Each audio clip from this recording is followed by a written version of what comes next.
नमस्कार दोस्तों, आज मैं सीईटी को लेकर कुछ सवाल थे जो बहुत से लोगों के बीच में संशय बना हुआ था, उनको लेकर आज मैं पंचकूला आया था। जो सवाल थे मैं आपको बताना चाह रहा हूँ, जिनको लेकर बहुत से छात्र संशय में थे। सबसे पहला सवाल था नो जॉब सर्टिफिकेट में जो इनकम का इशू था कि तहसीलदार साइन नहीं कर रहे हैं।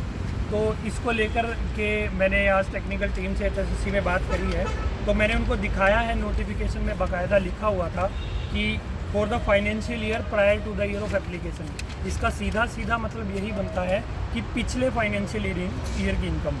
परंतु जब छात्र तहसीलदार से साइन करवाने के लिए जाते हैं तो वो आज की फैमिली आईडी की इनकम देखकर उनको मना कर देते हैं।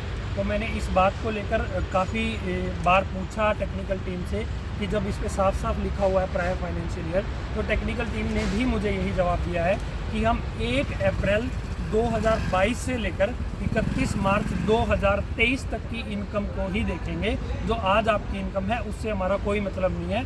आप तहसीलदार से साइन करवाएं, वो आपकी मर्जी है कि आप उसको कैसे कन्विंस करते हैं। तो ये सवाल जो सब छात्रों के मन में था, मैंने आज पूरी तरीके से पूछा उनसे, और इसका जवाब यही है कि आपको 31 मार्च से पहले अगर किसी की इनकम 1,80,000 से कम है तो वो 2.5 नंबर क्लेम कर सकता है। 2.5 नंबर क्लेम।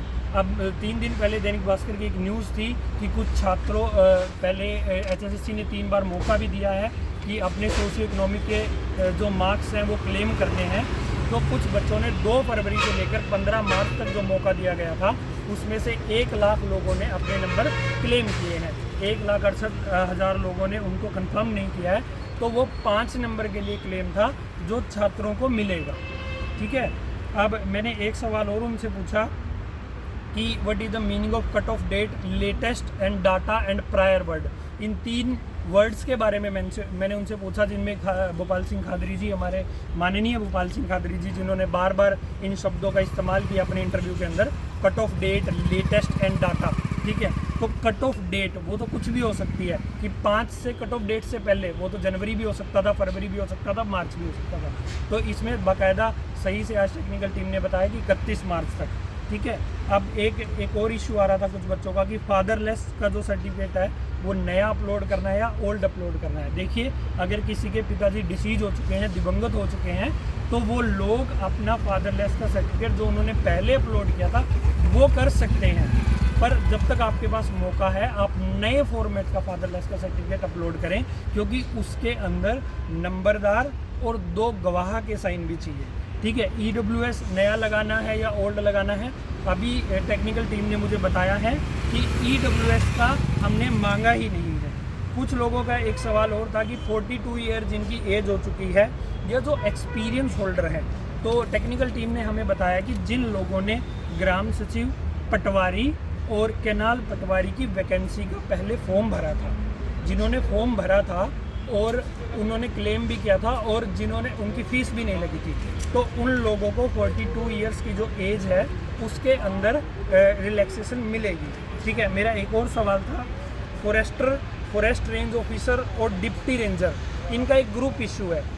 तो मैंने इनसे सवाल किया था कि जब ये एक ही विभाग की भर्ती हैं तो इनको एक ही ग्रुप में क्यों नहीं लिया जाता, तो एक ही तरह के सिलेबस से इनका पेपर क्यों नहीं हो सकता। तो इस बात पर मुझे टेक्निकल टीम ने कोई सेटिस्फैक्ट्री आंसर नहीं दिया। एक और सवाल था हमारा कि डीजी पुलिस की जो वैकेंसी है साइंटिफिक असिस्टेंट की, इन्वायरमेंटल जो हमारा विभाग है उसमें भी साइंटिफिक असिस्टेंट की सीनियर और जूनियर असिस्टेंट की कुछ वैकेंसीज़ हैं। तो इसके लिए भी मैंने टेक्निकल टीम से बात करने की कोशिश की कि इन सब का भी ग्रुप एक क्यों नहीं हो सकता, हालांकि इनका सिलेबस एक है। ठीक है। और एक और जो प्रोविजनल नंबर हैं वो मिलेंगे या नहीं मिलेंगे, इस बात पर भी मेरा एक सवाल था कि मान लीजिए किसी के 72 नंबर हैं और अगर उसके 5 प्रोविजनल लगे हुए हैं, 72 के बाद 5 लगने के बाद वो 77 हो जाता है। तो इस मामले में अगर उसका मेंस में रोल नंबर आना हो, अगर उसका 77 वो प्रोविजनल काउंट हो जाता है तो उसका मैक्सिमम वैकेंसी में नाम आ जाएगा। पर अगर वो 5 काउंट नहीं होता तो वो उसका नाम नहीं आएगा। इस बात पर भी हमारा टेक्निकल टीम ने कोई भी सेटिस्फैक्ट्री आंसर नहीं दिया है। तो मेरे 10 सवाल थे जो मैंने एचएसएससी में आज पूछने की कोशिश की। मैक्सिमम जो बड़ा सवाल था नो जॉब सर्टिफिकेट वाला, उनका आज खुल के इन्होंने जवाब दिया है। और ये 42 ईयर जो एज वाला केस है, इसका भी कल नोटिस निकाल देंगे, इन्होंने ऐसा बोला है। तो यही मेरी कुछ इन्फॉर्मेशन थी दोस्तों, जो मैं आप लोगों के साथ शेयर करना चाहता था। मैं खुद परेशान था तो मैं स्पेशली आया, और किसी भी यूट्यूबर ने इस चीज़ के बारे में बात नहीं की थी, तो आज मैंने खुलकर इन चीज़ों पर सवाल किया है। और उम्मीद करता हूं कि भविष्य में मैं जो मेरे 2-3 सवाल बच गए हैं उनको लेकर माननीय भोपाल सिंह खादरी जी से बात ज़रूर करूँगा। धन्यवाद।